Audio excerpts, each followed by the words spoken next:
Hello, my brothers and sisters. Welcome to another episode of your Daily Armor. Daily Armor. Today's topic, tomorrow. That's right, we're talking about tomorrow, today. So I want to tell you a little story. After I had about a year and a half on, my sister, who lived close to me at the time, wanted to do a ride-along. She wanted to come out with me and see exactly what it was that police officers do on a daily basis, other than eat donuts, drink coffee, and write tickets. So I obliged her. I said, okay, cool, let's do this. We can do this together. So I picked her up, threw her in the car, and off we went. Now, for those of you who have ever been on a police ride-along, you know that it's different from anything you've ever experienced. And those of you who have ever been a police officer and given a ride-along, you know that there's something called the curse of the ride-along. Normally, when you have a ride-along, what happens is nothing. Nothing happens. Like, literally, you just go through driving the whole time, and you're like, I'm trying to find a bad guy, or I'm trying to find something that happens, and there's really nothing going on right now. And then, of course, as soon as you drop them off, all hell breaks loose. So, yes, the curse of the ride-along is real. So, when I brought my sister with me, I didn't know what was going to happen, right? So, we went out, and we went to a couple calls, nothing major, and she's asking real simple questions like, hey, what are they saying on the radio? Because we talk in code. So I was like, oh, well, let me tell you, this code means this, and this code means this, right?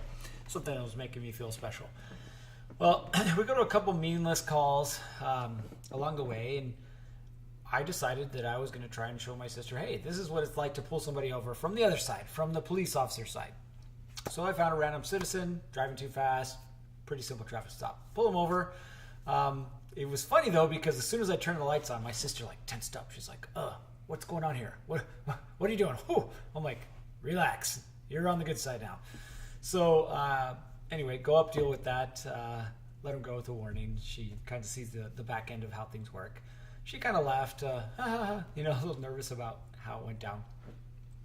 So that ended, and as soon as that ended, I was like, oh, it's about lunchtime. Let's go get something to eat.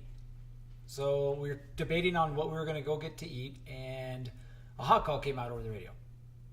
There was an accident involving a motorcyclist, and it sounded pretty serious. So we just happened to be right down the street, like literally a mile down the street. So turn on the lights and sirens, and off we raced down the street. As we were getting close, I could see that it was serious. See, it was just starting to get dark. As we're pulling up, my lights shine on this motorcycle laying in the roadway, and it's in pieces, like scattered all over. So, blocked the road, told my sister to wait there, get out, start running up to the scene. And as I run up there, I see a group of people huddled around what appeared to be somebody on the ground. And so I'm running up, hey, if there's something we can do to save this person, we're going to do it. But I ran up, and I could tell immediately that the person was dead. Like, there's no doubt. So they were wearing a helmet, right? So they tell you to wear a helmet when you ride a motorcycle. I absolutely agree with that. Wear a helmet. He was wearing a helmet, but it just looked like his head had been shoved down into his body. Like literally where his head should be, like his helmet was down here. There was no movement. There was no pulse. Just a lifeless body. So the fire department arrived right after I did. They get their little machines out and do their little thing. And, of course, because of his injuries, he didn't survive. So I'm trying to figure out what happened. Because I see a van and I see a motorcycle in pieces. So what I came to find out was something that happened simple enough, right? He's cruising down the road. He's going the speed limit. He's not violating any laws. He's just headed somewhere. Didn't know where it was at the time, but he was just cruising down the road.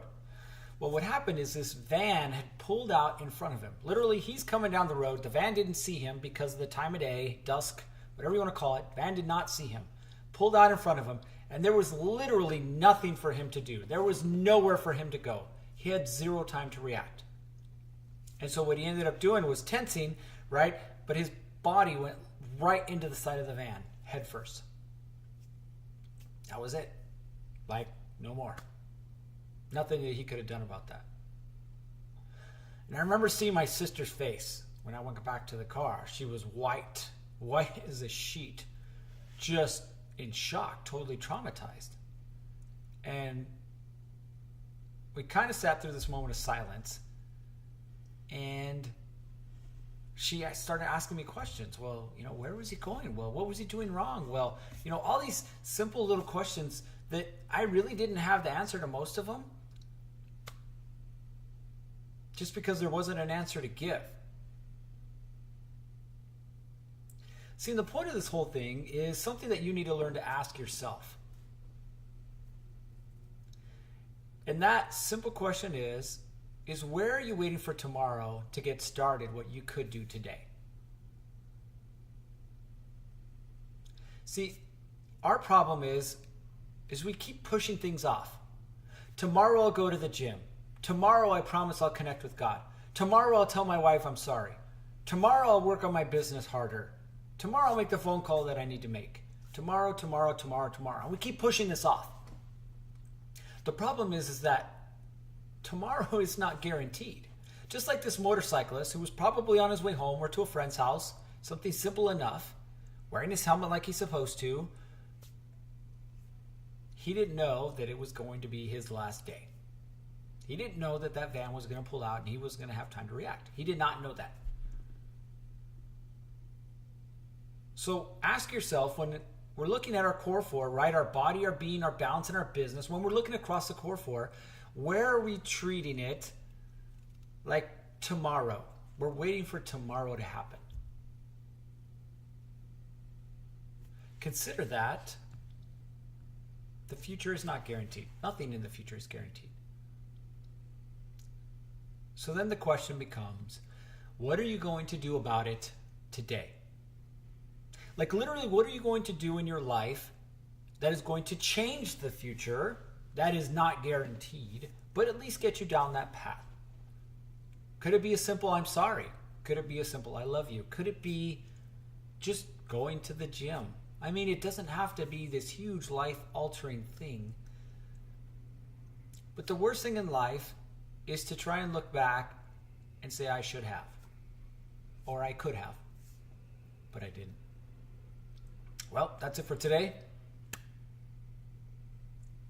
I need you to do a couple things. One, I need you to go to YouTube, subscribe to @TheRealWarriorGuardian. Two, follow us on Facebook, Warrior Guardian, Instagram, Warrior Guardian. There'll be more content coming out.